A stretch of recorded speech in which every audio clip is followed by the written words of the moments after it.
नमस्ते प्यारे विद्यार्थियों। हम गोस्वामी तुलसीदास जी का अध्ययन कर रहे हैं।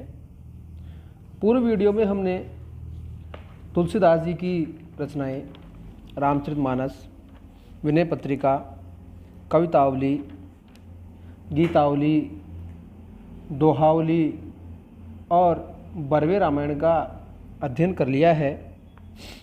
आज हम इनकी जो बची हुई रचनाएं रामला नेचू, पार्वती मंगल, जानकी मंगल, रामाज्ञे प्रश्नावली, कृष्ण गीतावली, हनुमान भावुक, इनका थोड़ा विस्तार से अध्ययन करेंगे। शुरुआत करते हैं रामला नेचू से। इस रचना की जो शैली है वो लोकगीत शैली है। लोकगीत शैली में इसकी रचना की गई है। साथ ही एक अच्छा क्वेश्चन है इसमें से जो कंपटीशन में पूछा जाता है।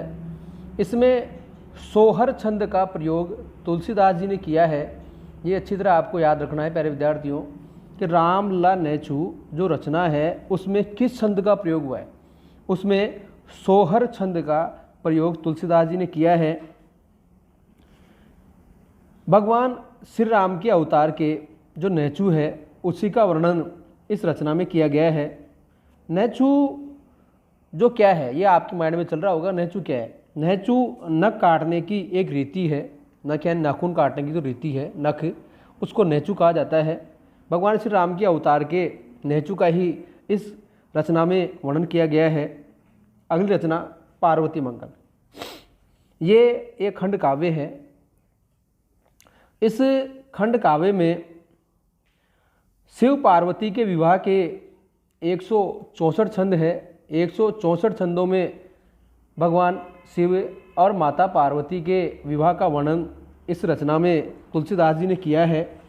पार्वती मंगल में शिव पार्वती के विवाह का वर्णन 164 छंदों में तुलसीदास जी ने किया है। अगली रचना जानकी मंगल। जानकी मंगल खंड काव्य में तुलसीदास जी ने भगवान राम और माता सीता के विवाह का वर्णन किया है। यानी भगवान श्री राम के विवाह का वर्णन जानकी मंगल रचना में है। शिव पार्वती के विवाह का वर्णन पार्वती मंगल में है। याद रखना है आपको। अगली रचना रामाज्ञे प्रश्न। रामाज्ञे प्रश्न कह दो या रामाज्ञे प्रश्नावली कह दो आप इसको। ये एक ज्योतिष ग्रंथ है।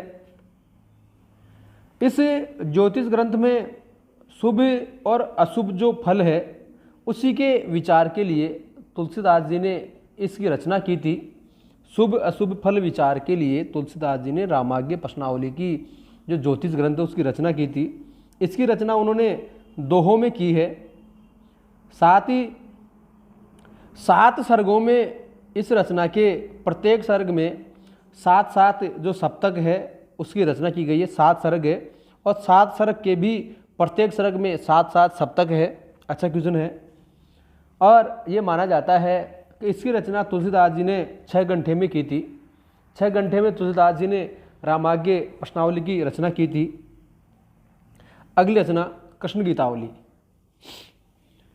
भगवान श्री कृष्ण की महिमा व कृष्ण लीला का सुंदर चित्रण तुलसीदास जी ने इस रचना में किया है। नाम से ही आपको भान हो गया होगा कि कृष्ण गीतावली। तो भगवान श्री कृष्ण की जो महिमा है, भगवान श्री कृष्ण की जो लीला है उसी का चित्रण इन्होंने तुलसीदास जी ने ब्रजभाषा में किया है। ब्रजभाषा की 5 रचनाएं थी, मैंने पहले बताया था आपको। इनको आप भूलोगे नहीं, कंफ्यूज मत होना आप। विनय पत्रिका, गीतावली, कृष्ण गीतावली, कवितावली और दोहावली, ये 5 रचनाएं ब्रजभाषा की है। बाकी अवधि की है। मानस, रामला नेचू, पार्वती मंगल, जानकी मंगल, बरवे रामायण, वैराग्य संदीपनी और रामाज्ञे प्रश्नावली, ये अवधि की है। तो तुलसीदास जी ने भगवान श्री कृष्ण की लीला का सुंदर चित्रण ब्रजभाषा में कृष्ण गीतावली रचना में किया। इसमें कुल 61 पद है। नोट कर लेना, इसमें कुल 61 पद है। अंतिम रचना हनुमान भावुक। कलयुग के प्रकोप से, जो कलयुग था, कलयुग के प्रकोप से तुलसीदास जी की भुजाओं में अत्यंत पीड़ा हुई। तो उन भुजाओं की पीड़ा के निवारण के लिए ही तुलसीदास जी ने हनुमान बाहु की रचना की थी।